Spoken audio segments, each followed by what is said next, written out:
আচ্ছা এখন কেদারনাথ যাত্রা প্রচুর টাফ। হ্যাঁ তার কারণ হচ্ছে একটাই, কারণটা এটাই যে এখন রাস্তা সমস্ত ওই জলে, প্রচণ্ড শাওয়ারে, বৃষ্টিতে পাহাড়ের রাস্তাঘাট প্রচুর ভেঙে গেছে।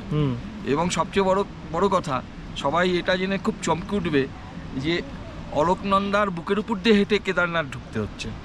অলোকনন্দা? হ্যাঁ, এর জন্য কি এত কষ্ট হচ্ছে মানুষের? হ্যাঁ, অলোকনন্দার দেখলে না ওই যেটা তোমার পয়েন্ট থেকে যে ভাঙলো, পুরো রাস্তাটাই তো ব্রেকেজ হয়ে গেছে। হ্যাঁ হ্যাঁ, নদীর সাথে একেবারে যে অলোকনন্দা আসছে যে জায়গা দিয়ে। কোনটা বলো তো, যেটা ডাউন হয়ে গেল জল খেলাম, ওই অলোকনন্দা যেটা ওই ধস নেমেছে? ধস নেমে পুরো একেবারে হয়েছে।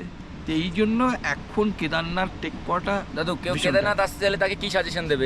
এই মুহূর্তে কেদারনাথ আসতে না, এই মুহূর্তে কেদারনাথ আসতে না? না, অবশ্যই বলবে যে দেখো এই মুহূর্তে কেদারনাথ ঢুকো না, কেন রাস্তার পজিশন একটা জায়গায় হলে একটা মানা যেত। হ্যাঁ, একটা 6-7টা জায়গায় একটা যাচ্ছাতাই পরিস্থিতি হয়ে আছে। আমরা এসে বেকুব হয়ে গেছি, এখন আমাদের কিছু করার নেই, যেতেই হবে।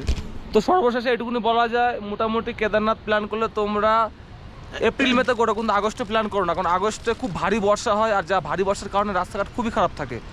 আর এটাই আমাদের মেন ফ্যাক্ট, আমাদের মেন প্রবলেম, সবারই প্রবলেম। সময়টা দেখো, সবার কাছে সাজেস্ট করো কোন সময়টা আসা উচিত, তারপরে কেদারনাথ আসো।